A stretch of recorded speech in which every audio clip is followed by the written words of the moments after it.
أيها الذين آمنوا صلوا عليه وسلموا تسليما درشপুরি اللهم صل على محمد وعلى آل محمد كما صليت على إبراهيم وعلى آل إبراهيم إنك حميد مجيد اللهم بارك على محمد وعلى آل محمد كما باركت على إبراهيم وعلى آل إبراهيم إنك حميد مجيد الحمد لله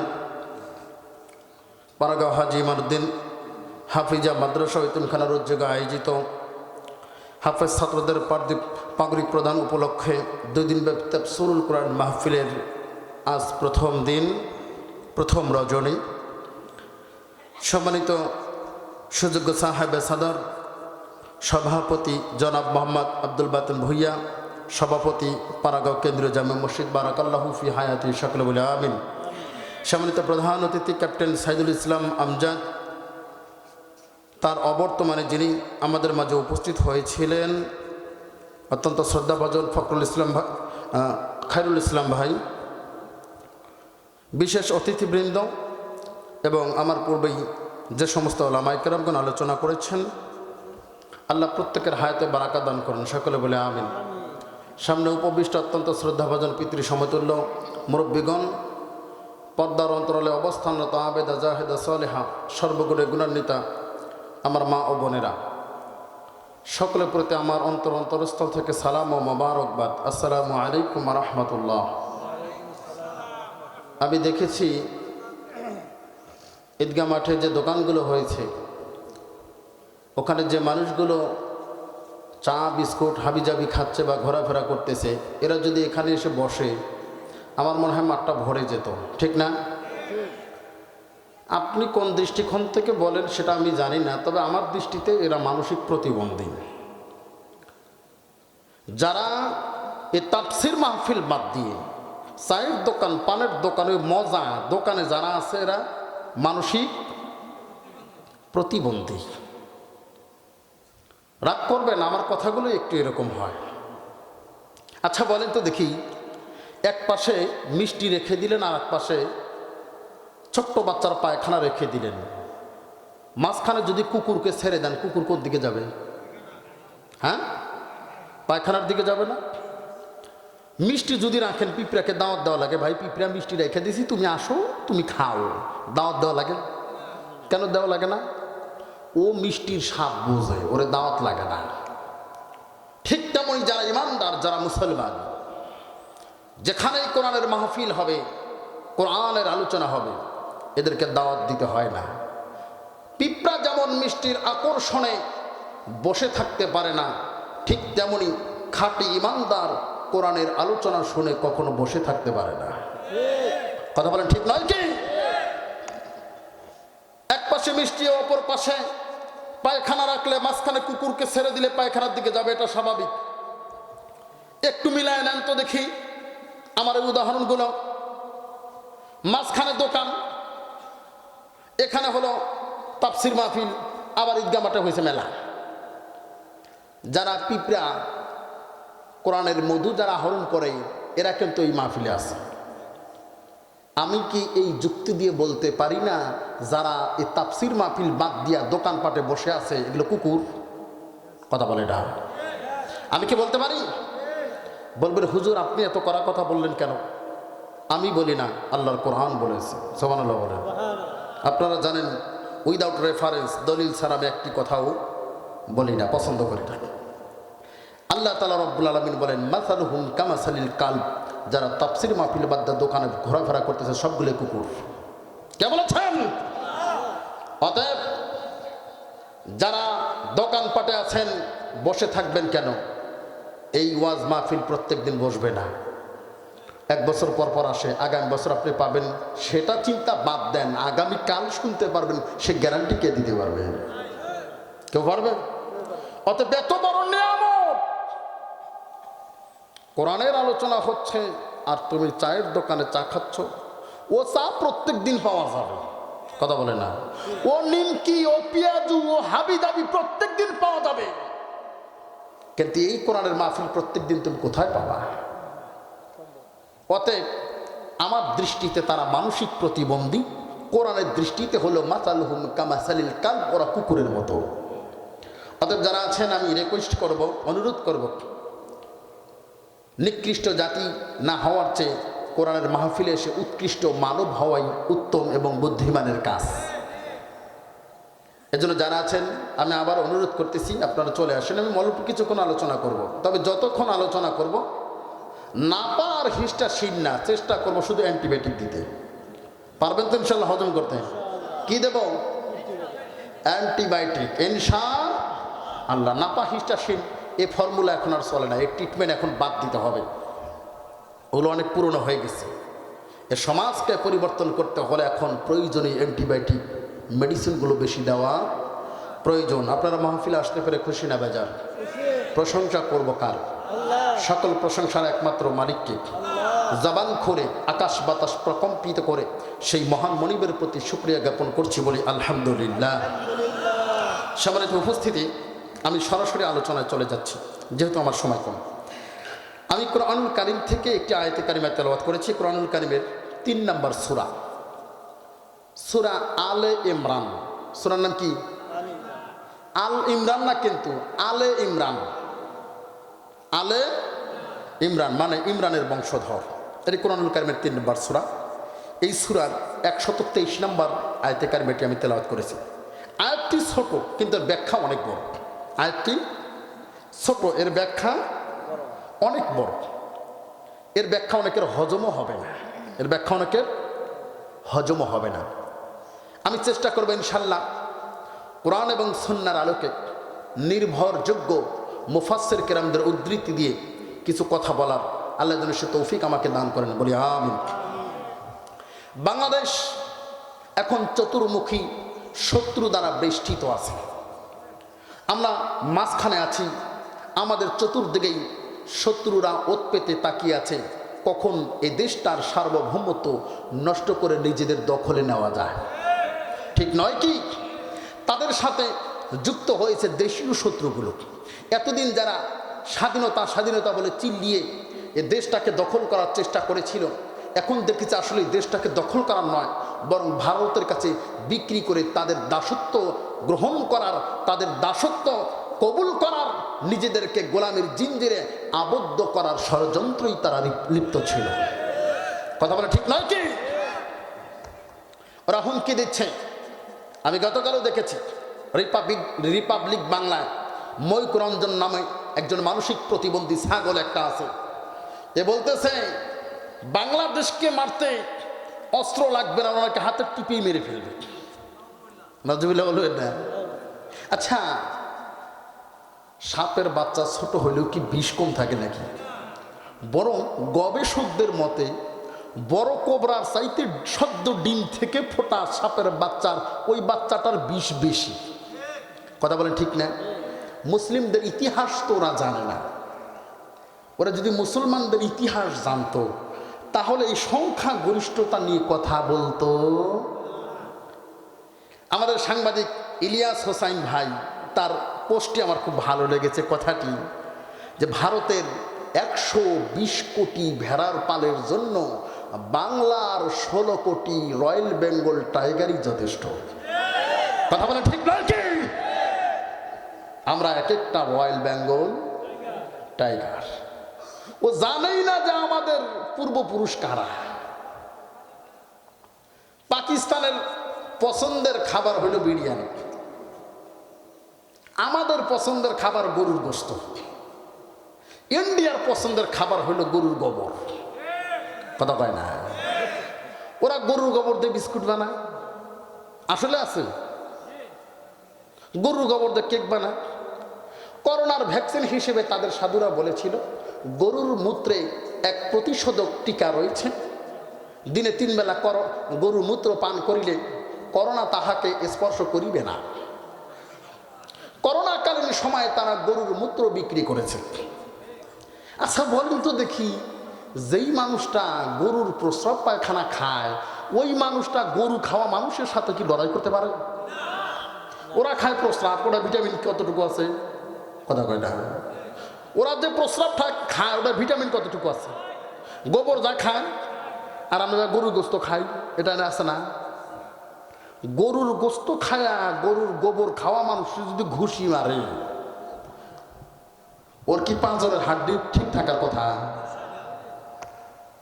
বুঝতে পারছেন আলোচনা কোন দিকে যাবে ইনশাআল্লাহ। অতএব সংখ্যা দিয়ে তোমরা বড়াই করো না। আল্লাহ বলতেছেন, শোনো, ইতিহাস স্মরণ করে দিচ্ছি তোমাদেরকে সেই বদর যুদ্ধের কথা। আল্লাহ বলেন, ওয়ালাকাদ নাসারাকুমুল্লাহু বিবাদরিন ওয়া আনতুম আদিল্লা।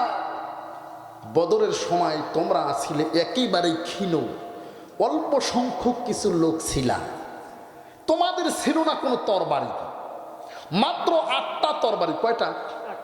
8টা তরবারি, 6টা বর্ম, 2টা ঘোড়া, আর কিছু উট, আর যুদ্ধের তেমন কিছুই ছিল না। আচ্ছা বলেন তো দেখি, 313 জন মানুষ, 8টা তরবারি, 6টা বর্ম, এই দলটাকে কি যুদ্ধের দল বলা যেতে পারে? একেবারেই নিরস্ত্র না? অপরদিকে কাফেরদের সংখ্যা ছিল 1000। তারা অস্ত্র সাজে সজ্জিত ছিল, কোনো কিছুর অভাব তাদের ছিল না। আল্লাহ তাআলা রব্বুল আলামিন বলতেছেন, চিন্তা করো না, ইয়ানসুরকুমুল্লাহু ফালা গালিবা লাকুম। আমি আল্লাহ যাদেরকে সাহায্য করি, দুনিয়ার কারো ক্ষমতা নাই তাদেরকে পরাস্ত করতে পারে। ভারত ইতিপূর্বেও চেষ্টা করেছিল এদেশের ভূখণ্ড দখল করার জন্য। ইতিহাসটি আমি বলেছিলাম মনে হয় মসজিদে, বলেছিলাম কি 2001 সালে কুড়িগ্রাম জেলার রৌমারী থানার বড়াইবাড়ি অঞ্চল দখল করার জন্য ভারত আপ্রাণ চেষ্টা করেছিল। রাতের অন্ধকারে চোরের মতো 300+ বিএসএফকে বাংলাদেশে পাঠিয়ে বড়াইবাড়ি ক্যাম্পটি দখল করার চেষ্টা করেছিল। কিন্তু পাগলগুলো জানে না, ওরা অস্ত্র তাক করার আগেই বাঙালিদের ঘুষি ওদের নাকে পড়বে। বিশ্বাস করেন, যতগুলো মারা হয়েছে, গুলি করে মারা হয়েছে খুব কম। আমার বাড়ি কিন্তু ওখানে, গুলি করে মারা হয়েছে কম, আর বাকিগুলো পিটাইয়াই মারছে। আল্লাহু আকবার বলবেন না? কিন্তু এখন শুধুমাত্র আমরা বিদেশি শত্রু দিয়েই নয়, তাদের পেছনে যেই শক্তিটা ফোর্স করতেছে, আমি জুমায় বলেছিলাম, সেটা হলো আমাদের স্বজাতীয় মুনাফিক, যারা ইতিপূর্বে স্বাধীনতা বলে চিন দিয়েছিল। কথা বলে ঠিক নয় কি? যে এক্সাম্পলটি আমি দিয়েছিলাম, কুঠার দিয়ে বাঁশ কাটতেছে, বাঁশ কুঠারকে বলতেছে, ভাই তোমার সাথে তো আমাদের কোনো শত্রুতা নাই, তুমি ভিন্ন জাত, আমিও ভিন্ন জাত, তোমার সাথে আমার মামলা মোকদ্দমাও নাই, তোমার ধর্ম একটা, আমার ধর্ম আর একটা, তুমি আমার কেন কাটো, আমাকে কেন আঘাত করো? কুঠার ডাক দেয়া বলে, ভাই বাঁশ, আমি তো আমার ইচ্ছায় তোমাকে আঘাত করি না, আমার পেছনে তাকিয়ে দেখো, আমার পেছনে যে ফোর্স করতেছে তোমাকে কাটার জন্য, যে শক্তি দিচ্ছে, সে হলো তোমারই স্বজাতি বাঁশ। অনুরূপভাবে এদেশের সার্বভৌমত্ব নষ্ট করার জন্য, বিদেশি গোলামের পা চাটার জন্য, বিদেশি শত্রুদের পেছন থেকে যারা ফোর্স করতেছে, তারা হলো আমাদেরই স্বজাতি। এদের দেশ ও জাতি মুসলমানদের জাতীয় দুশমন, আওয়ামী সন্ত্রাস। কথা বলেন ঠিক কিনা? আজ জাতির নিকটে তা প্রমাণ হয়ে গিয়েছে। আল্লাহ বলতেছেন, তোমরা ভয় করো না, ওয়ালা তাহিনু, তোমরা দুর্বল হয় না, ওয়ালা তাহজানু, তোমরা চিন্তিত হও না, ওয়া আনতুমুল আ'লাউনা ইন কুনতুম মুমিনিন। আল্লাহ গ্যারান্টি দিচ্ছেন, তোমরা চেষ্টা করে যাও, বিজয় তোমাদেরই হবে ইনশাআল্লাহ। আমাদের বিজয় হবে, এটা কি বিশ্বাস হয়? কথা বলেন, এই গ্যারান্টি কে দিয়েছেন? আল্লাহ দিয়েছেন। আমার বাবাজিরা, একটু লক্ষ্য করুন, ভয় পাওয়ার কোনো কারণ নাই, চিন্তিত হওয়ার কোনো কারণ নাই। মুসলমানদের ইতিহাসগুলো পড়বেন, ভালো লাগবে, ইমান তাজা হবে। ইমানি শক্তি মজবুত হবে। আমরা তো সেই জাতি, বদরের প্রান্তরে মাত্র 313 জন মর্দে মুজাহিদ, যার মধ্যে 80 জন ছিল মুহাজির, বাকি সবগুলোই ছিল মদিনার আনসার। মাত্র 6টি বর্ম, 8টি তরবারি, 2টি ঘোড়া, কিছু উট, সামান্য কিছু সরঞ্জাম নিয়ে আল্লাহ রাসূল সাল্লাল্লাহু আলাইহি ওয়াসাল্লাম বদরের উদ্দেশ্যে রওনা হলেন। অপরদিকে দুধর্ষ কাফেরদের সর্দার আবু জেহেল, তার নেতৃত্বে 1000 বিশাল সৈন্যবাহিনী, যাদের কোনো কিছুর অভাব ছিল না, অপর প্রান্তরে তারা জমায়েত হয়ে গেল। রাত্রিবেলা আল্লাহ রাসূল সাল্লাল্লাহু আলাইহি ওয়াসাল্লাম গুপ্তচর পাঠিয়ে দিলেন, যাও সৈন্যদের খোঁজ খবর নিয়ে আসো। গুপ্তচর সৈন্যদের খোঁজ খবর নিয়ে এসে রিপোর্ট করে দিল, ইয়া রাসূলুল্লাহ, ইয়া হাবিবাল্লাহ, আমরা দেখে আসলাম কাফেরদের সংখ্যা 1000 অথবা তার চাইতেও বেশি হবে। কোনো কিছুর অভাব তাদের নাই, রসদপত্র পরিপূর্ণভাবে তারা প্রস্তুত হয়ে এসেছে। আল্লাহ রাসূল সাল্লাল্লাহু আলাইহি ওয়াসাল্লাম গভীর রজনীতে সিজদার মধ্যে পড়ে গেলেন। সারা দুনিয়া নীরব নিস্তব্ধ, দুনিয়ার মানুষগুলো ঘুমের মধ্যে বিভোর, পশু পাখিগুলো ঘুমের মধ্যে বিভোর, কোনো সারা শব্দ নাই। আমার রাসূল ঘুমান নাই। গভীর রজনীতে আল্লাহ রাসূল সাল্লাল্লাহু আলাইহি ওয়াসাল্লাম সিজদায় পড়ে গেলেন, অজর ধারায় কাঁদতে লাগলেন। সিজদা থেকে মাথা তুলে হাত দুখানা আসমানের দিকে বাড়ালেন। আল্লাহ রাসূল সাল্লাল্লাহু আলাইহি ওয়াসাল্লাম এতটাই আবেগপ্রবণ হয়ে গেলেন, আল্লাহ রাসূল সাল্লাল্লাহু আলাইহি ওয়াসাল্লাম হাত উঠাতে উঠাতে মাথার উপর পর্যন্ত উঠালেন। সাইয়্যিদেনা আমিরুল মুমিনিন সিদ্দিক আকবর হযরত আবু বকর সিদ্দিক রাদিয়াল্লাহু তাআলা বর্ণনা করেন, আল্লাহ রাসূল সাল্লাল্লাহু আলাইহি ওয়াসাল্লাম হাত উঠাতে উঠাতে এতটাই উপরে উঠালেন, ওনার গায়ের চাদর বারবার পড়ে যাচ্ছিল। আমি চাদরটা উঠি আবার কাঁধে দেই, আবার পড়ে যায়। 3 বার দেওয়ার পর আল্লাহ রাসূল সাল্লাল্লাহু আলাইহি ওয়াসাল্লামকে বললাম, ইয়া রাসূলুল্লাহ, ইয়া হাবিবাল্লাহ, আপনি আর কাঁদবেন না, এভাবে আর ক্রন্দন করবে না। আমার বিশ্বাস, আমার আল্লাহ আপনার দোয়া কবুল করে নিয়েছে, জয় মুসলমানদেরই হবে। আল্লাহু আকবার, জয় মুসলমানদেরই হবে। আল্লাহ রাসূল সাল্লাল্লাহু আলাইহি ওয়াসাল্লাম মুসলিম বাহিনীদেরকে নিয়ে যেই জায়গায় তিনি অবস্থান করেছিলেন, ওই জায়গাটা ছিল বালু। অপরদিকে কাফের মুশরিকরা যেই জায়গায় ছিল, ওটা ছিল সমতল এবং শক্ত জায়গা, শক্ত মাটি। তার মানে ভৌগোলিক দিক অবস্থান করলে কাফেরদের অবস্থান ভালো ছিল, ঠিক না? আল্লাহ রাসূল সাল্লাল্লাহু আলাইহি ওয়াসাল্লাম দোয়া করে দিলেন। দোয়া করার সাথে সাথে একটা মৃদু বাতাস আসলো, আকাশ মেঘাচ্ছন্ন হয়ে গেল, প্রচন্ড আকারে বৃষ্টি হলো। বৃষ্টি হলে বালু মাটি আরো শক্ত হয়, ঠিক না? বৃষ্টি হওয়ার পর বালু মাটি শক্ত হয়ে গেল। অপরদিকে কাফের মুশরিকরা যেই শক্ত জায়গায় ছিল, পায়ের পদধূলিতে শক্ত জায়গাটা কাদামাটি হয়ে গেল। সুবহানাল্লাহ বলবেন না? তার মানে যুদ্ধ শুরু হওয়ার আগে আমার আল্লাহ পরিবেশ পরিবর্তন করে দিয়েছেন। সকালবেলা যুদ্ধ আরম্ভ হবে। রমজান মাস, 17 রমজান। দিন কায়েম করা কতটা জরুরি, কতটা মূল্যবান, আজকে আমি আপনাদেরকে প্রমাণ দিয়ে দেব। নামাজ, রোজা, হজ, যাকাতের চাইতেও দিন কায়েমের আন্দোলন করা কেন বড় ফরজ। আমরা এত ওয়াজ করলাম, জাতিকে বোঝাতে পারলাম না। সকালবেলা আল্লাহ রাসূল সাল্লাল্লাহু আলাইহি ওয়াসাল্লাম সাহাবীদের সাজিয়ে দিলেন, যুদ্ধের ময়দানে সাজিয়ে দিলেন। অপর দিকে আবু জেহেলও সাজিয়ে দিল। আবু জেহেলের একটি বড় ঘোড়া ছিল, ঘোড়া নিয়ে চতুর্দিকে দৌড়ায় আর কাফের মুশরিকদেরকে হুঁশিয়ারি দেয়, উৎসাহ দেয়, সাহস যোগায়। আজকেই সুযোগ, আজকেই সবচেয়ে বড় সুযোগ। মুহাম্মদ সহ একটা মুসলমানের বাচ্চাও যেন জীবিত ফেরত যেতে না পারে। নাউজুবিল্লাহ বলেন। আবু জেহেল বলতেছে, তোমরা চিন্তা করো না, দেখো আমাদের সংখ্যা কত বেশি, আমাদের সংখ্যা কত বেশি। আমাদের কত অস্ত্র, কত ঘোড়া, কত উট, কত তরবারি, কত তীর, কত ধনুক, কত বর্ষা, কত বল্লম। অপর দিকে দেখো খালি হাতে, সবগুলোই খালি হাতে দাঁড়ায় আছে।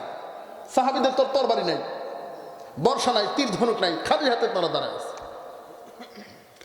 আবু জেহেল তাদের সাহস জোগাচ্ছে, এমন ভাবে ঘিরে ধরবা কেউ যেন জীবিত যেতে না পারে। অপরদিকে আল্লাহ রাসূল সাল্লাল্লাহু আলাইহি ওয়াসাল্লাম তিনিও সাজালেন এরা খালি হাতে। তৎকালীন সময়ে যুদ্ধের প্রথম ধারা হলো মল্লযুদ্ধ হয়। মল্লযুদ্ধ বোঝেন? একক যুদ্ধ, মানে এই দল থেকে একজন, ওই দল থেকে একজন, এই দল থেকে দুইজন, ওই দল থেকে দুইজন, এই দল থেকে তিনজন, ওই দল থেকে তিনজন, এটাকে বলা হয় মল্লযুদ্ধ।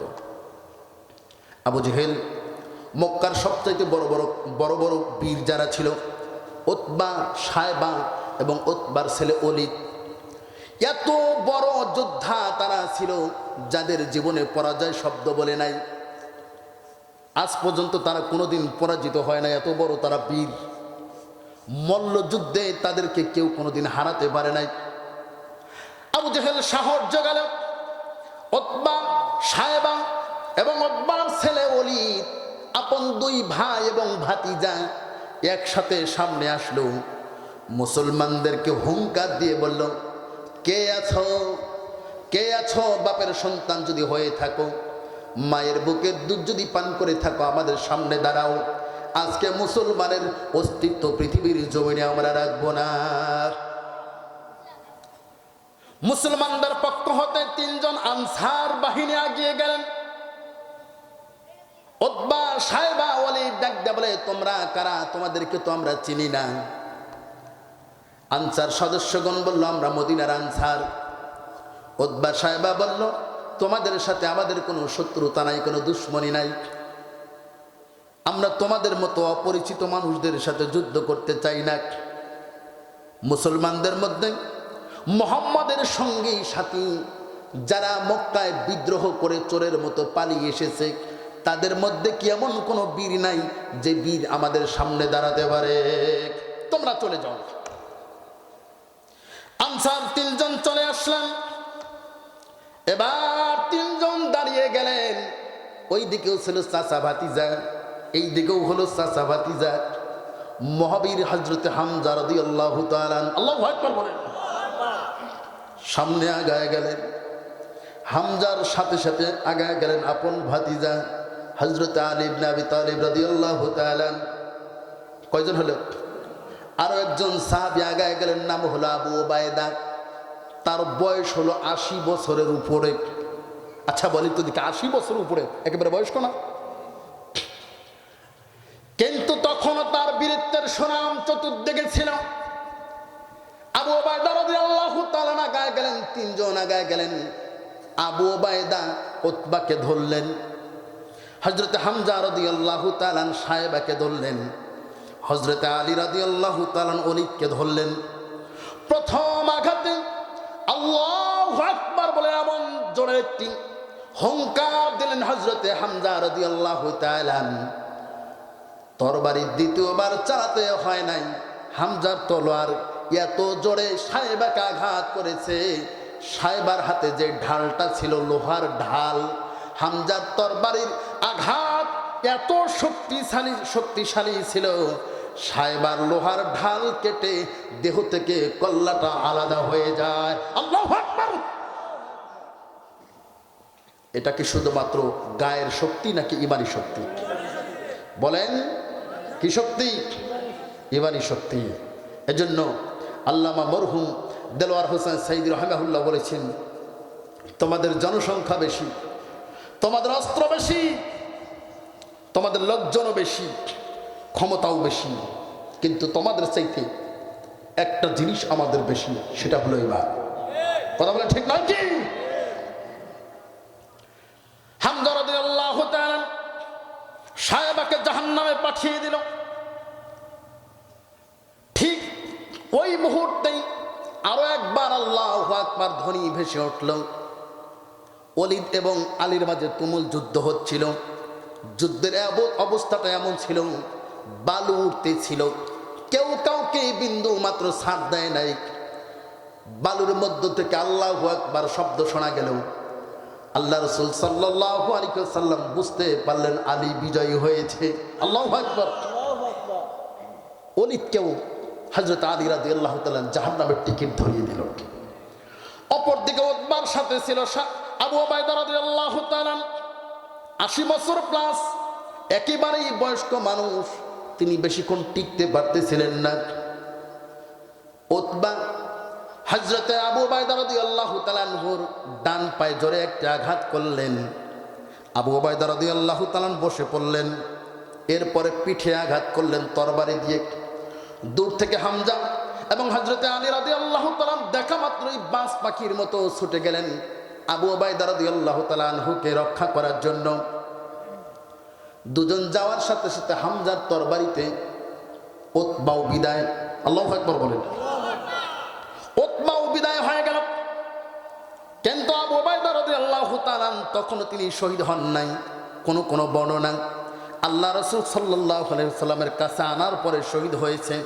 আবার কোন বর্ণনা যখন চাচা ভাতিজা হযরতে হামজা রাদিয়াল্লাহু তাআলা এবং হযরতে আলী রাদিয়াল্লাহু তাআলা দুইজন ধরে যখন নিয়ে আসতেছেন, ওই সময়ে তিনি শাহাদত বরণ করেছেন। আল্লাহ রাসূল সাল্লাল্লাহু আলাইহি ওয়াসাল্লাম সাথে সাথে জান্নাতের সার্টিফিকেট দিয়ে বললেন, আজকের দিনে সর্বশ্রেষ্ঠ ব্যক্তি হলো আবু উবাইদা। আল্লাহু আকবার। তিনজন মহাবীরকে কাফের মুশরিকরা যখন দেখলো চোখের সামনে তিনজন জাহান্নামে চলে গেছে, তাদের মাথার ঠিক নাই, ওরা বুঝতে পারলো মুহাম্মাদের সাথে একক যুদ্ধে পারা সম্ভব না। ঠিক এদের মতো এরাও বুঝতে পেরেছিল এককভাবে ইসলামী আন্দোলনের কর্মীদের সাথে টেক্কা দেওয়া সম্ভব না। এজন্য বিদেশি শত্রুগুলো ভাড়া করে এনেছিল। বোঝাতে পারি নাই মনে হয়, কথা বলা ঠিক নয় কি? 2013 সালে শাপলা চত্বরে মুসলমানদের উপরে গুলি চালিয়েছিল কারা? তারা আজ সব ফাঁস হয়ে যাচ্ছে। ওরা জানে দেশীয় শত্রু দিয়ে পারবো না, বিদেশ থেকে ভাড়া করে নিয়ে আসে। 24-এর এই গণ অভ্যুত্থানের পর ঢাকার শাহজালাল এয়ারপোর্টে দেখা গেছে ইন্ডিয়ারদের কিরকম দৌড়াদৌড়ি। কথা বলেন না, ঠিক নয় কি? আমি কেন জানি মিলাতে গেলে দেখি এদের রক্ত, এদের চরিত্র আর আবু জেহেলের চরিত্র হুবহুব মিলে যায়। ঠিক না? হুবহুব মিলে যায়। আবু জেহেল বুঝতে পারলো অবস্থা খুব একটা ভালো না, যুদ্ধের টিকে থাকতে হলে এখন আর একাকী যুদ্ধ করা যাবে না, অতএব একযোগে হামলা করো। এবার সমস্ত কাফের মুশরিকরা একযোগে মুসলমানদের উপরে হামলা করা শুরু করলো। মনে আছে কত রাতের কথা? রাতের বেলায় আল্লাহ রাসূল সাল্লাল্লাহু আলাইহি ওয়াসাল্লাম দোয়া করেছিলেন মুসলমানদের জন্য। আমার আল্লাহ তাআলা রব্বুল আলামিন সেই দোয়াটা কবুল করেছিলেন। একজন নয়, দুইজন নয়, 1000 ফেরেশতা মুসলমানদের সাহায্য করার জন্য আমার আল্লাহ পাঠিয়ে দিয়েছিলেন। আল্লাহ বলেন, তাতানাজ্জালু আলাইহিমুল মালাইকা, আমি আল্লাহ মোমেন বান্দাদের সাহায্য করার জন্য ফেরেশতা পাঠায়া দেই। আল্লাহর কসম করে বলি, আল্লাহর কসম করে বলি, এখনো যদি আমরা বদরি সাহাবীদের মতো ইমানদার হতে পারি, ওই রকম ইমানওয়ালা ব্যক্তি যদি, বান্দা যদি আমরাও হতে পারি, আল্লাহ তাআলা রব্বুল আলামিন এখনো আমাদেরকে সাহায্য করার জন্য বদরি 1000 ফেরেশতা পাঠাতে পারে কি পারে না? আল্লাহ বলেন ইন্নাল্লাযীনা ক্বালু রাব্বুনাল্লাহ সুম্মা ইসতাকামু তাতানাজ্জালু আলাইহিমুল মালাইকা। আল্লাহ বলেন, যারা আমি আল্লাহকে রব হিসেবে মেনে নিয়েছে, আমাদের রবকে, জোরে বলেন কে? আমাদের রবকে। আমাদের রব হলেন আল্লাহ। আমার আল্লাহ ঘোষণা করতেছেন, ইন্নাল্লাযীনা ক্বালু রাব্বুনাল্লাহ, যারা আমি আল্লাহকে রব হিসেবে মেনে নেবে। সুম্মাস্তাকামু, আল্লাহু আকবার। আমাদের বিজয়ের গ্যারান্টি দিয়েছেন কে? আল্লাহ 1000 ফেরেশতা বদরে পাঠিয়েছেন। সেই ফেরেশতা আছে না নাই? আল্লাহ ইচ্ছে করলে পারে কি পারে না? অতএব মুমিনের কোনো চিন্তা করার দরকারই নাই যে যুদ্ধে আমরা মানুষ কম, এই চিন্তা করার কোনো দরকার নেই। সমস্ত কাফের মুশরিকরা একযোগে যখন হামলা শুরু করলো, সাহাবাই কেরাম এসে আল্লাহ রাসূল সাল্লাল্লাহু আলাইহি ওয়াসাল্লামের কাছে অনুমতি চাইতে লাগলেন। এক এক করে সাহাবাই কেরাম আল্লাহ রাসূলের কাছে আসে, ইয়া রাসূলুল্লাহ, ইয়া হাবিবাল্লাহ, অনুমতি দিয়ে দেন, জিহাদের ময়দানে যাব। আল্লাহু আকবার। আল্লাহ রাসূল সাল্লাল্লাহু আলাইহি ওয়াসাল্লাম তাকায় দেখে সাহাবীর হাতে কিচ্ছু নাই, কোনো তরবারি নাই, ঢাল নাই, তলোয়ার নাই, তীর ধনুক বর্ষা কোনো কিছুই নাই। কি দিয়ে আঘাত করবে, আঘাত বা কি দিয়ে ফিরাবে, কোনো কিছু সাহাবীর হাতে নাই।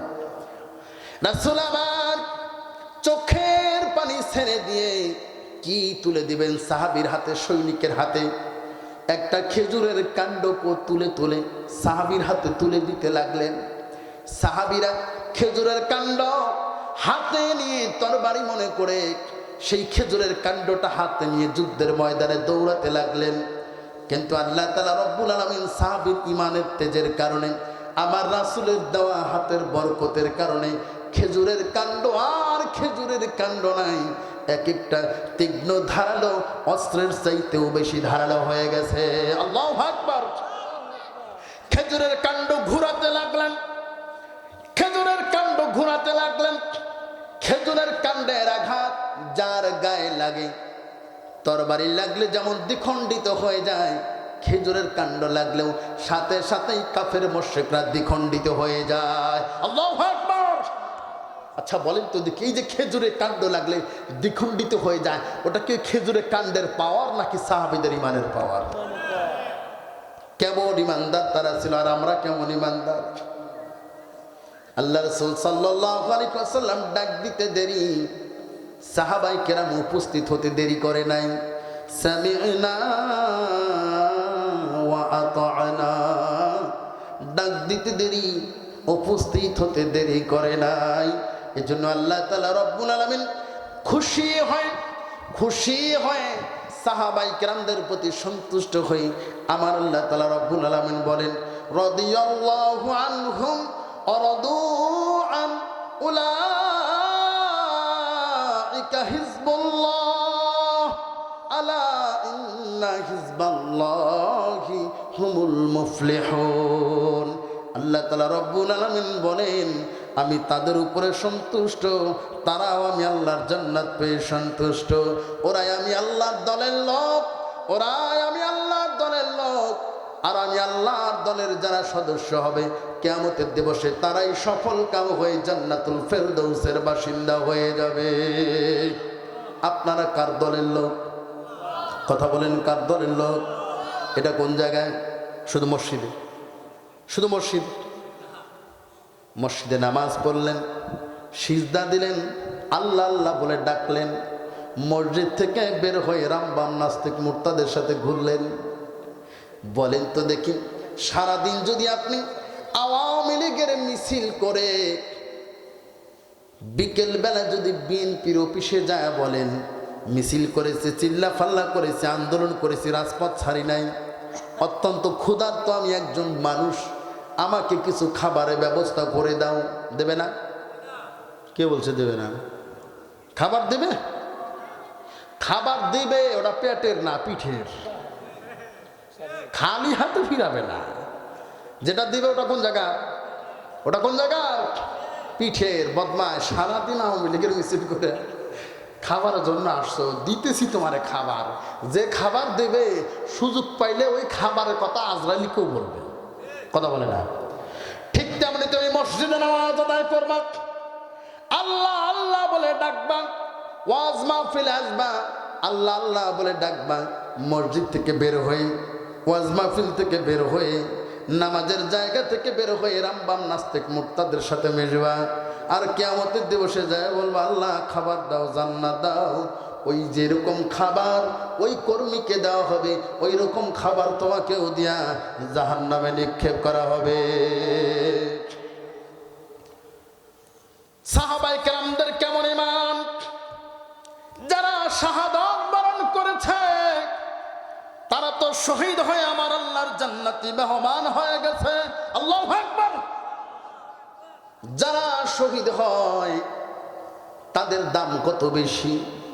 আমার আল্লাহ তাআলা রব্বুল আলামিন কোরআনুল কারীমে সূরাতুল বাকারা কত সুন্দরভাবে তাদের বলেন 152 নম্বর আয়াত আল্লাহ বলেন ওয়ালা তাকুলু লিমান ইয়াকতালু ফি সাবিলিল্লাহি আমওয়াত। আল্লাহ ডাকতে বলে শোনো, আমি আল্লাহর রাস্তায় জিহাদ করে যারা শহীদ হয়ে যাবে, খবরদার খবরদার তোমরা তাদেরকে মৃত বলো না। আমরা বললাম আল্লাহ তাহলে আমরা তাদেরকে কি বলবো? আল্লাহ বলেন বাল আহইয়া ওয়ালাকিন লা তাশউরুন। আল্লাহু আকবার। আল্লাহ বলতেছেন ওরা মৃত নয়, তোমরা ওদেরকে মৃত বলো না, বরং তারা হলো জীবিত। সুবহানাল্লাহ। তারা কি? জীবিত। দজলা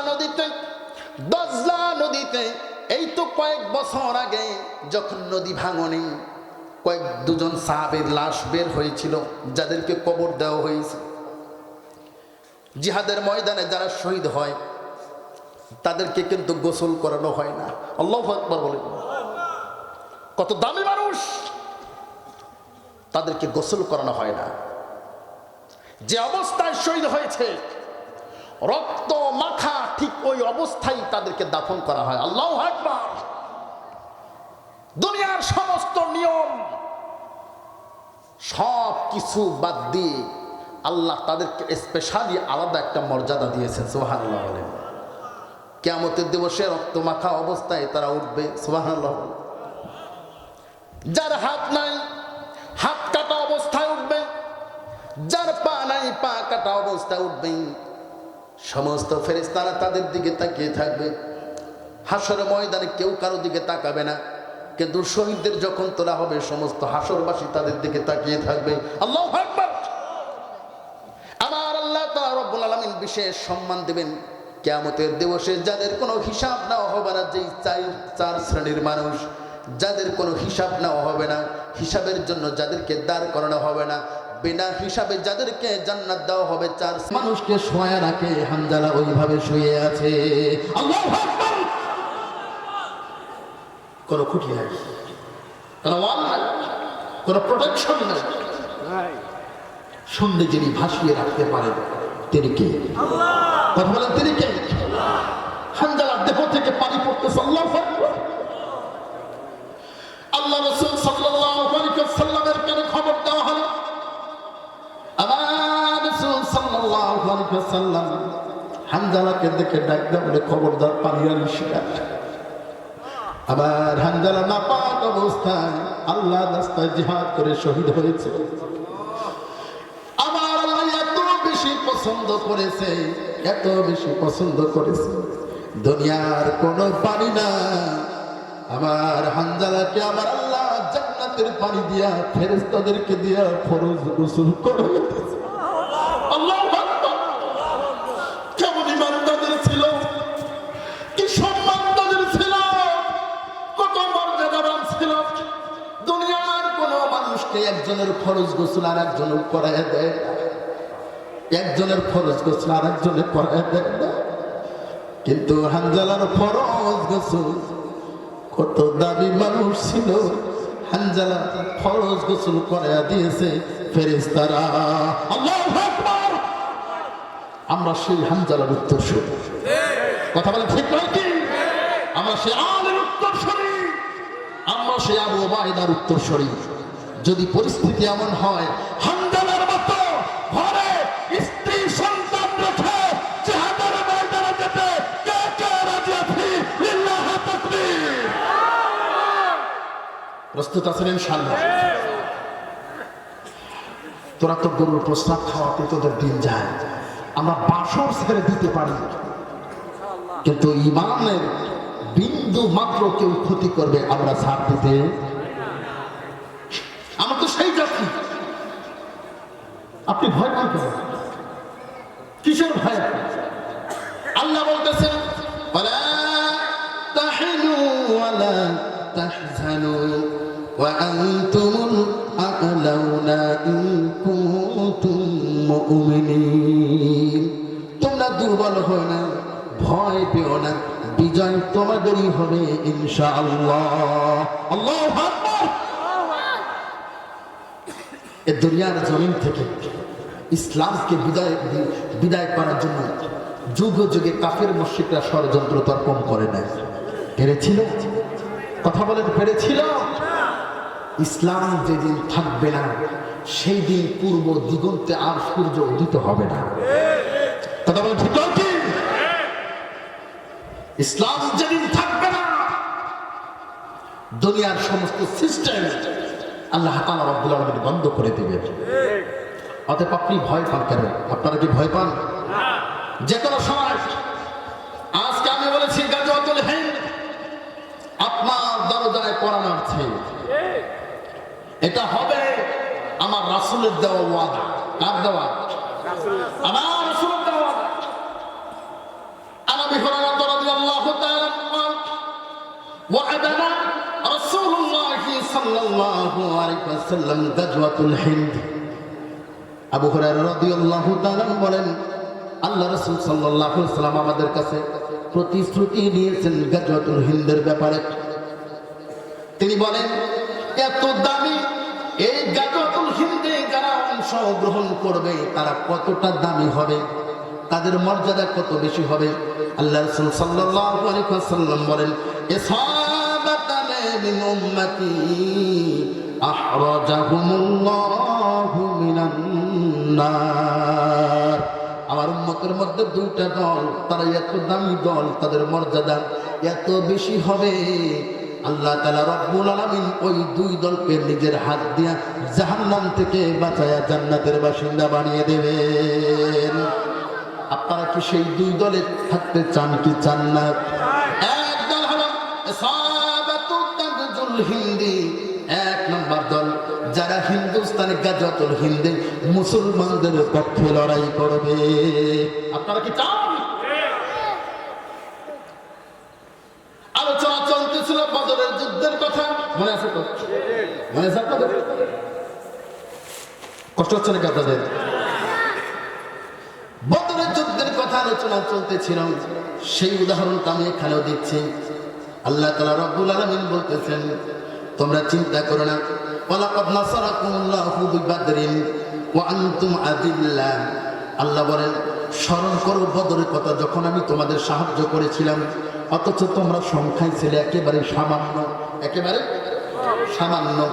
ঠিক তেমনি এই আয়াতটা কেন জানি মনে হয় বদরের চাইতে বর্তমান সময়ের জন্য সবথেকে বেশি প্রযোজ্য। আমি আপনাদেরকে বলি ওয়াখরা তুহিব্বুনাহা নাসরুম মিনাল্লাহি ওয়া ফাতহুন করিব ওয়া বাশশিরিল মুমিনিন। আল্লাহ তাআলা রব্বুল আলামিন আপনাদেরকে সুসংবাদ দিচ্ছে, ভয় পেও না, আমার আল্লাহর সাহায্য একেবারে নিকটে, যে কোনো সময় ইসলামের সূর্য কিন্তু উদিত হয়ে যাবে। ইসলামের সূর্য উদিত হওয়া শুরু হয়ে গেছে। সুবহানাল্লাহ বলেন। মামু বেজার হও আর খানু বেজার হও, ইসলামের এই নতুন সূর্যকে কেউ আর অস্তমিত করতে পারবে না ইনশাআল্লাহ। যতই ষড়যন্ত্র তোমরা করো না কেন, যত ষড়যন্ত্র করো না কেন, একটা এক্সাম্পল দিচ্ছি। এক জঙ্গলে ক্ষুধার্ত এক বাঘ, ক্ষুধার্ত হয়ে সে খাবার খুঁজতেছে, শিকার খুঁজতেছে, চতুর্দিকে ঘুরতেছে, কোথাও শিকার পাচ্ছে না। একই জঙ্গলে বসবাস করতে এক হরিণী, তার দুটি বাচ্চা ছিল, ও বাচ্চাদেরকে নিয়ে সুখী শান্তিতে বসবাস করে। বাঘ খবর পাইল অমুক জায়গায় হরিণী দুটি বাচ্চা নিয়ে বসবাস করে। নাচতে নাচতে মনের সুখে আনন্দে বাঘ ওই দিকে ছুটে যাচ্ছে। দূর থেকে বাচ্চাগুলো দেখলো বাঘ আসতেছে, চিৎকার করে মাকে ডাক দিয়ে বললো, মা বাঘ তো আসতেছে, মনে হয় আমাদের অবস্থান বুঝতে পেরেছে, টের পেয়েছে। মা আর দেরি করা যাবে না, চলো এখান থেকে পালাই। হরিণী চিন্তা করলো, আমি তো পালাতে পারবো, কিন্তু আমার দুটা বাচ্চা ওরা তো আর পালাতে পারবে না, ওরা তো আমার মতো দৌড়াতে পারবে না। আচ্ছা বলে তো দেখি, মা তো মাই, সে মানুষ হোক আর পশু হোক, নিজের শরীরের এক ফোঁটা রক্ত বিন্দু থাকতেও সন্তানের গায়ে একটা আচরণ যিনি লাগতে দেয় না, তিনি হলেন মা। কথা বলা ঠিক নয় কি? আমি দেখেছি হাসপাতালে টিকা দেওয়ার সময়, দেখবেন সাথে তো জান ডাক্তাররা টিকা দিচ্ছে, ছোট বাচ্চা এত চিকন সুর টেরই পায় না, অথচ মা জিব্বায় কামড় দিয়ে চোখ দিয়ে পানি ছেড়ে দেয়, তাকাতেই পারে না। এ হলো মা। আপনার কঠিন বিপদের মুহূর্তে যিনি আপনার সামনে দাঁড়িয়ে, আপনার পেছনে দাঁড়িয়ে, আপনার ডানে দাঁড়িয়ে, আপনার বামে দাঁড়িয়ে সার্বক্ষণিক যিনি আপনার সুরক্ষা দেন, তিনি হলেন আপনার মা। আমি আলোচনার দিকে যাচ্ছি না, লম্বা হবে জন্য।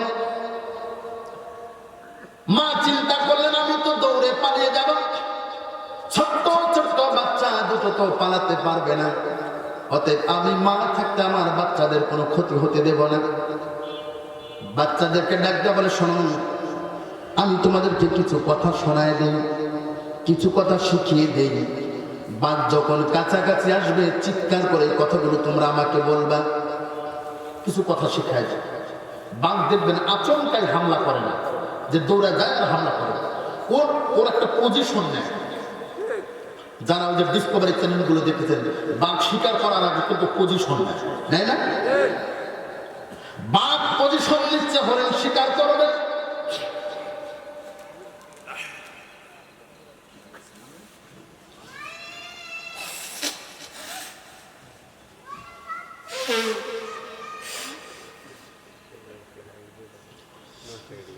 পজিশন নিচ্ছে, হরিণ শিকার করবে। এমন সময় হরিণের ছোট্ট ছোট্ট বাচ্চাগুলো চিৎকার মেরে ডাকতে বলে, মা কতদিন ধরে বাঘ খাই না। ওই বাচ্চাগুলো বলছে, কতদিন ধরে বাঘ খাই না, মা ক্ষুধার জ্বালা পেটটা ছটফট করতেছে, জঙ্গলের শিয়াল কুকুর খেয়ে আর পেট ভরে না, মা তাড়াতাড়ি একটা বাঘের ব্যবস্থা করো। আজকে যদি বাঘের ব্যবস্থা করতে না পারো, মনে হয় আর বাঁচবো না। দুই বাচ্চা চিৎকার করে করে বলতেছে। বাঘ শুনে আর চিন্তা করে, সর্বনাশ, এ কোন জাতের হরিণ রে? আমি আসলাম হরিণ খাইতে, আর বাচ্চাগুলো নাকি বাঘ না পায় আমার ওই বাঘ। জানালার পাল্টে গেল হাল, ছাগলে চাপে বাঘের গাল। ঠিক না? এই কিছুদিন আগে একটা ভিডিও ভাইরাল হয়েছে, বাঘের খাঁচা খাসি ঢুকেছে, খাসি।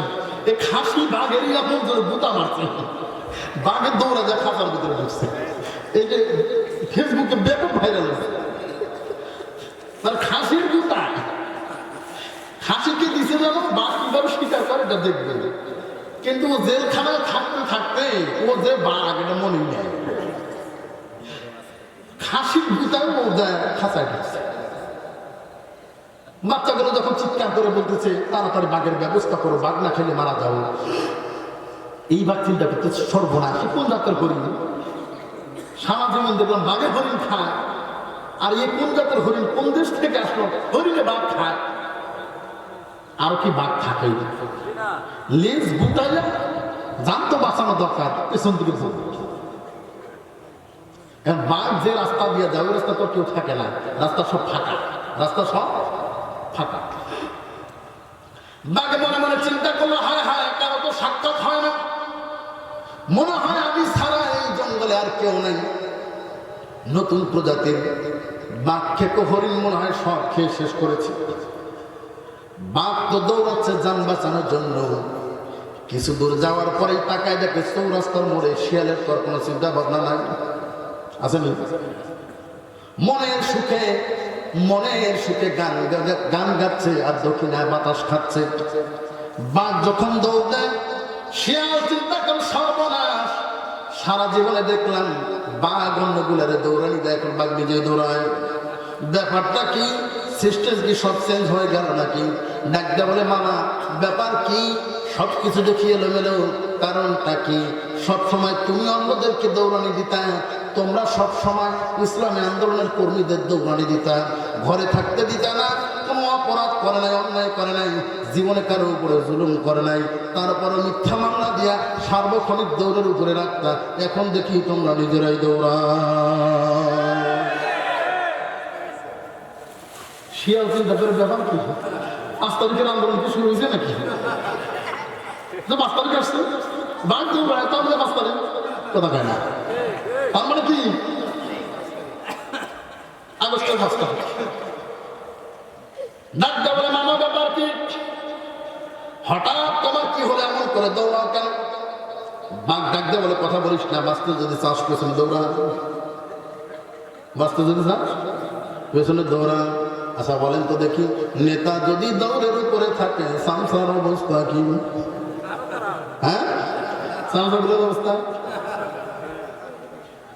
হাইরে, সামসার কি পাওয়ার ভুল, নেতা তো পাওয়ার না। হ্যাঁ, এজন্য আমি মাঝে মধ্যে বলি লুঙ্গির মতোই দেখা যায়, সিলাই নাই, নাম তার গামছা, নেতার মতোই দেখা যায়, ভুড়ি মোষ সব ঠিক আছে, কোনো পদবি নাই, নাম হলো তার সামসা। লুঙ্গি না উড়লেও গামছা কিন্তু বাতাসে ওরে বেশি, ঠিক না? সামসা না নড়লেও, নেতা না নড়লেও সামসারা নড়াচড়া করে বেশি। বাঘ যখন দৌড়ায় সামসা শিয়াল ডাকতে বলে মামা ব্যাপার কি? তুমি কেন দৌড়াও? কয় কথা বলিস না, বাঁচতে যদি চাষ পেছনে দৌড়া। শিয়াল তোর আন্দাজে দৌড়ায় না, কারণ শিয়ালে তো বোকা না। ডাকতে বলে মামা ঘটনা কি একটু শুনে একটু বলেন। এখন আপনিও দৌড়ান, আমিও যদি দৌড়াই, অবস্থাটা হলো এমন, এক ব্যক্তির চেহারা সুন্দর দেখে, দেখতে তো বড় মাওলানার মতোই দেখা যায়, ইন্টারভিউ দিতে গেছে টুপি বান্ধবী দেখিয়া যারা বোর্ডে ছিল জিজ্ঞাসা করলো হুজুর আপনারা আর কি প্রশ্ন করব, কি সুন্দর চেহারা, উল্টা পাল্টা প্রশ্ন তো আর করা যাবে না, হুজুর বলেন তো দেখি কোরআনের অনুবাদ করতে পারেন কিনা। বেচারা মনে করতেছে আমি তো হুজুর, যা বলবো তাই ঠিক, ওইটা ওরা বিশ্বাস করে নেবে, অতএব ভুল বললেও সমস্যা নাই, তো কোনো অসুবিধা নাই, সব পারি। বোর্ডে থাকা চেয়ারম্যানগণ এবার জিজ্ঞাসা করলো বলেন তো দেখি যালিকাল কিতাবু লা রাইবা ফিহি, এটার অর্থ কি? এবার হুজুর বাসনা তো জীবনে কোনোদিন কোরআন পড়েও নাই, অর্থ করবে কোত্থেকে? আন্দাজে বলা শুরু করেছে জালিকা নিশ্চয়ই যারা চলিয়ে যায় আল কিতাব, এই কিতাব নিয়ে, লা রাইবা ফিহি আবার যারা ফিরে আসে ওলা হুদাল লিল মুত্তাকিন, তারাই হলো মুত্তাকিন। বোর্ডের চেয়ারম্যানগুলো হাসায়, পাগল দেখছি কত জাতের পাগল, এরকম পাগল তো আর দেখি নাই, এ আবার কোন জাতের পাগল? যখন বোর্ডের চেয়ারম্যান গুলো হাসে, যে বেচারা ইন্টারভিউ দিতে গেছে এ বেচারাই হাসে। বোর্ডের চেয়ারম্যান গুলো হাসি বন্ধ করিয়া ডাক দিয়ে বলে ভাই আমরা তো হাসতেছি, কোনো কারণ আছে, কিন্তু আপনি হাসেন কেন? ইন্টারভিউতে যা ব্যক্তি ডাক দিয়ে বলে স্যার আপনারা হাসেন তাই আমিও তাল মিলাই আপনাদের সাথে হাসতেছি। শিয়াল তোরা তো কাঁচা না মহাপণ্ডিত, বাক্যে ডাকতে বলে মা তুমি দৌড়াও, আমি তোর আন্দাজে দৌড়াতে পারি না, ঘটনা না জানা পর্যন্ত অ্যাকশনে যাওয়ার কোনো প্রশ্নই আসে না, অতএব ঘটনাকে খুলে বলো। বাঘ বলো সময় বেশি নাই, সংক্ষিপ্ত আকারে তোমার কারগুজারি শোনাইতে চাই।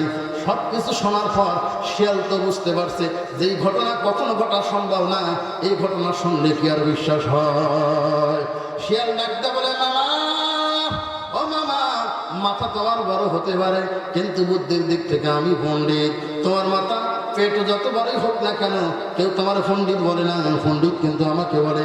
অতএব বুদ্ধি যদি নিতেই হয়, দেশ যদি ছাড়তেই হয়, আমার কথা অনুযায়ী ছাড়া লাগবে। কথা বলে না? হ্যাঁ, বহু কথা কেমনি আপনাদের কি বলে, কষ্ট হচ্ছে নাকি? শিয়াল ডাকতে বলে না, ঘটনা কিন্তু উল্টা, আসলে হরিণী বাঘ খায় না, আপনার আক্রমণ থেকে বাঁচার জন্য মিথ্যা বলেছে। বাঘ বলতেছে নিজের কানে শুনেছে, অবিশ্বাস করি কেমনি? কথা নিজের কানে শুনেছি, কেউ যদি খবর দিত তাহলে না অবিশ্বাস করা যেত, আমি তো আমার কানকে অবিশ্বাস করতে পারি না। শিয়াল ডাকতে বলে মামা কথা শোনাও ঠিক আছে, কানও ঠিক আছে, কিন্তু কথাটার মধ্যে রহস্য আলাদা। সবকিছু বোঝানোর পর এবার শিয়াল ডাক দেবলে, মামা চিন্তা করবেন না, হরিণী শিকার করে দেব, কিন্তু আমাকে একটা ভাগ দেওয়া লাগবে। কথা বলেন, হরিণী শিকার করে দেব, আমাকে একটা ভাগ দেওয়া লাগবে, তাহলে আপনি এই দেশটাও পাবেন, রাজত্বটাও পাবেন, জঙ্গলও ছাড়া লাগবে না, যা কিছু চাবেন ইলিশ থেকে শুরু করে বিদ্যুৎ গ্যাস সব কিছু দিয়া দেব, শুধু জঙ্গলের পাওয়ারটা আমারে দিয়া দেবে। বোঝেন না?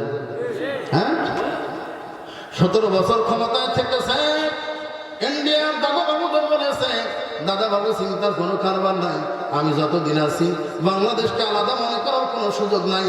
আমি ঘোষণা না দিলেও আমার মন্ত্রী ঘোষণা দিয়েছে বাংলাদেশের সাথে ইন্ডিয়ার স্বামী স্ত্রীর সম্পর্ক, অতএব তালাক না হওয়া পর্যন্ত আমাদের সম্পর্ক একসাথে চলবে। আর বোঝে না, হ্যাঁ চলবে আলোচনা, কোনো চিন্তা করার দরকার নাই। গ্যাস নাও, বড় পাইপ দিয়ে দিব। আমরা গাজীপুরে থেকে গ্যাস পাই না, গাজীপুরে গ্যাস পাই না, ইন্ডিয়াতে গ্যাস যায়। চিন্তা করা যায়, গাজীপুরে আমরা ইলিশ পাই না, 2000 টাকা কেজি ইলিশ, কলকাতায় ইলিশ যায় 500 টাকা কেজি। এই জন্যই তো কাঁঠাল রানী বলেছিলেন, ভারতকে যা দিয়েছি সারা জীবনে তারা বলতে পারবে না। আমরাও বলেছি, মনে হয় বাপের বাড়ির সম্পদ শ্বশুর বাড়িতে যৌতুক হিসেবে পাঠায় দিয়েছ, কিন্তু এই দেশটা তো শুধুমাত্র তোমার বাবা একা স্বাধীন করে নাই, এদেশের সমস্ত জনগণ মিলে স্বাধীন করেছে। এই দেশ স্বাধীন হওয়ার পিছনে 30 লক্ষ মা বোনের ইজ্জতের কথা যতই তোমরা বলো না কেন, আমরাও বলি, তোমরাও বলি, কিন্তু 30 লক্ষ মা বোনদের কাতারে তোমার বংশের একটা কুত্তাও নাই। কথা বলি না, এতদিন বলতে দেওয়া না, বলা দরকার আছে না? বাংলাদেশে যতগুলো মুক্তিযোদ্ধার লিস্ট করা হয়েছে 7 পরিবারের একটাও নাই, যতগুলো শহীদ হয়েছে একটাও নাই। তোমার বাবা তো দেশে ছিল না, ছিল পাকিস্তানের কারাগারে। কথা কয় না? এদেশের মানুষকে আর গাধার মতো ঘোল খাওয়ায় বোঝানোর কোনো উপায় নাই। কথা কয় না? আর ঘোল খায় বোঝার কোনো উপায় নাই। শিয়ালের মতো বলেছিল, দাদা বাবুরা যা চান সব কিছু দেব, কিন্তু পেছনের চেয়ার যেন ঠিক থাকে, চেয়ারের জন্য যা চান সব দিয়ে দেব, প্রয়োজনে স্বামী স্ত্রীর সম্পর্ক করে নিলাম, তবু চেয়ার ছাড়া যাবে না। এজন্য চেয়ারটা টিকিয়ে রাখার জন্য পরপর 3 বার নির্বাচন হইল। দাদা বাবুরাও বলেছিল, চিন্তা করিস না, তোর দেশের মানুষ ভোট দেয় কার না দেখ, অটোমেটিকলি পাস করে ক্ষমতা করে দিয়া দেব। ঠিক না? ঠিক।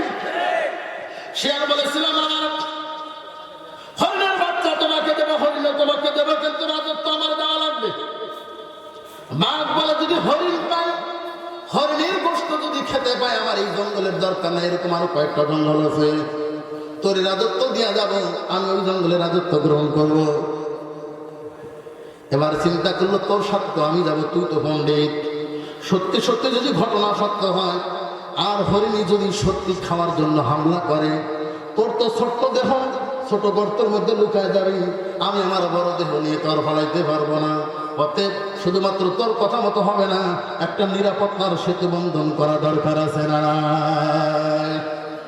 কি নিরাপত্তার সেতু বন্ধন? হ্যাঁ, ভিডিওগুলো দেখলে হাসি পায়, ওরা ভালো দেখে আমি এডিট করে না, দুইজনকে কি সুন্দর স্বামী স্ত্রী বানায় দেখি নাটক বানাইছে, খুব কার্টুন।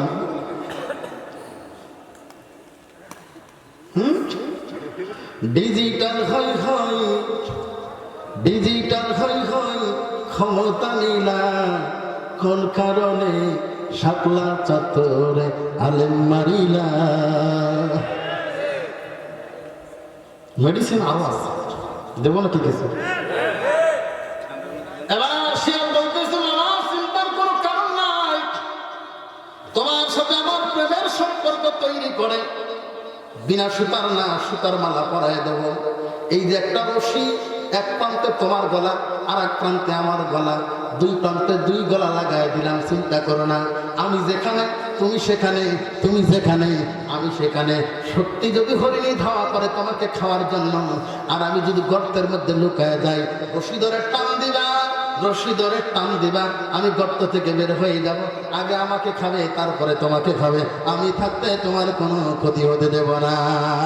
ঠিক তেমনি 17টা বছর বাংলার জমিনে যতদিন ছিল, সীমান্ত দিয়ে কত মুসলমান মেরেছে, কত বাঙালি মেরেছে, কিন্তু একটা বিএসএফ বা একটা ইন্ডিয়ান আমতা কখনো ক্ষতি হতে দেয় না। এবার বাপ সাহস করেছে, তাহলে চল, দুইজন একসাথে আসতেছে। আচ্ছা বলেন তো দেখি, রশি আছে? রশি দূর থেকে হরিণীর বাচ্চাগুলো দেখতেছে, সর্বনাশ। বাপ মামাকে তো বোকা বানায় বাড়ি পাঠিয়ে দিচ্ছে, কিন্তু শিয়ালরে বোকা বানাবো কি করে? একটি পুরানো প্রবাদ আছে, অতি চালাকের গলায় দড়ি, শিয়ালেরও আছে গলায় দড়ি। অতি চালাকের গলায় দড়ি, শিয়ালেরও আছে গলায় দড়ি। হরিণী ভালোভাবে লক্ষ্য করে পর্যবেক্ষণ করে দেখলো দুইজনের গলায় আছে পীড়িতের রশি। সন্তানদেরকে ডাকতে বলে, চিন্তা করিস না, আমি মা জীবিত থাকতে তোদের গায়ে একটা আশ্রয় লাগতে দেবো না। বাঘ আর শিয়াল একসাথে এসে, শিয়াল বললো মামা কোন জায়গায়? বাঘ দেখায় দেবে, শুধুমাত্র বলবে এই জায়গায়। বলতে দেরি হরিণীটা লাফ দিয়ে শিয়ালের সামনে এসে শিয়ালের গালে কয়েকটা থাপড় মেরে ডাকতে বলে, বদমাস, তোর বলছিলাম দুইটা বাঘের গলায় দড়ি দিয়ে নিয়ে আসবি, দুইটা বাঘের গলায় দড়ি না দিয়ে তুই একটা বাঘের গলায় কেন দড়ি দিলি? ঘটনা কথা কয়টা ঘটনা উল্টে গেছে না? হ্যাঁ, কাসিম সিট বোঝেন, কাসিম সিট বোঝেন না? কাসিম চেনেন? কচ্ছপ চেনেন? কচ্ছপ কাসিম, কাসিম যদি একবার সিট করেন, কেউ যদি সোজা করে না দেয়, মরার আগ পর্যন্ত সোজা রুয়ায় নাই। কতক্ষণ ঠিক কিনা? আবার ফট করে আসবা, এদেশের জনগণ তোমাদের কাছে সিট করে দিচ্ছে, ঠিক না? আর সোজা হওয়া যাবে না। আচ্ছা বলেন, যদি জাফর নাম এদেশে বহু আছে, মীর জাফর কয়জন আছে? হ্যাঁ, মনে করেন আমাদের সভাপতি সাহেবের নাম জাফর, আর আমি ওনার ইমাম হয়ে যাই করি, ঠাট্টা মস্কারি করে যদি ওনাকে বলি মীর জাফর, না আমার কি করবো? শরীর চলুক আর না চলুক, আমার বারো নামা যাবে না। এদেশে জাফর নাম আছে, কিন্তু মীর জাফর নাম নাই।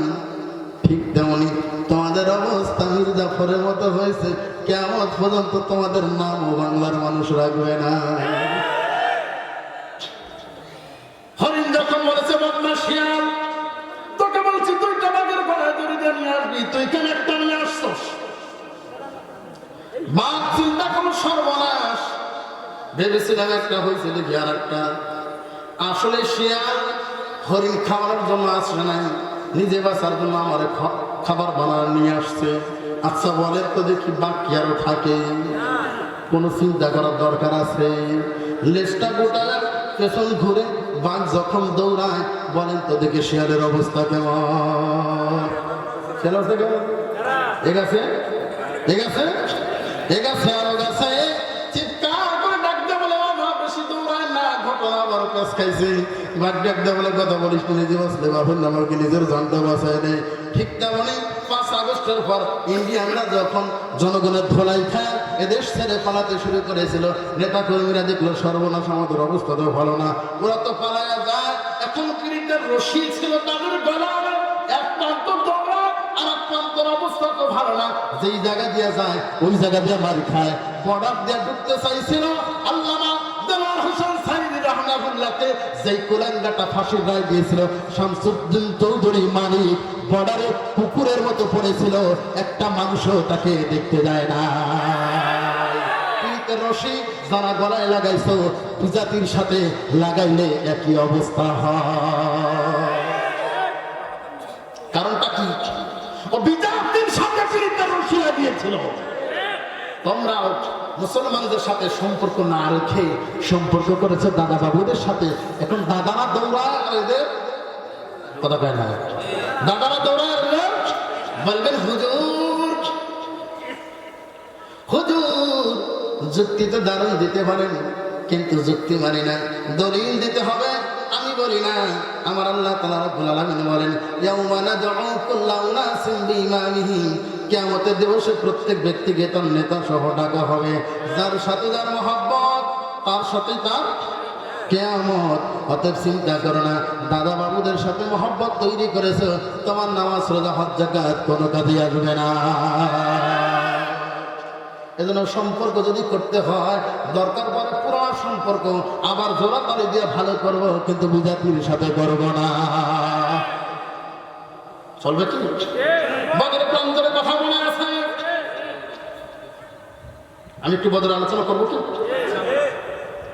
বদরের প্রান্তরে বুখারী শরীফের হাদিস, জান্নাতের সুসংবাদ প্রাপ্ত সাহাবী হযরত আব্দুর রহমান ইবনে আওফ রাদিয়াল্লাহু তাআলা বর্ণনা করেন, আমরা বদরের প্রান্তরে আছি, বড় বড় সাহাবী,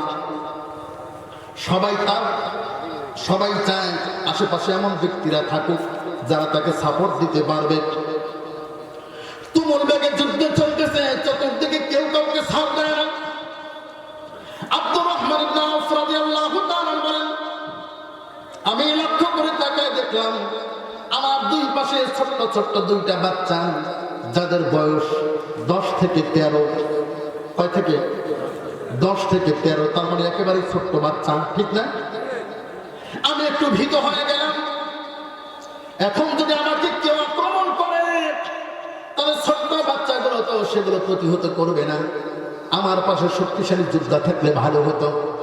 এই চিন্তা মনে মনে করতেছি, এমন সময় ওই ছোট্ট দুইটা বাচ্চা আমার কানের কাছে এসে ডাকতে বলে, চাচা আপনি তো মুহাজির মক্কার মানুষ।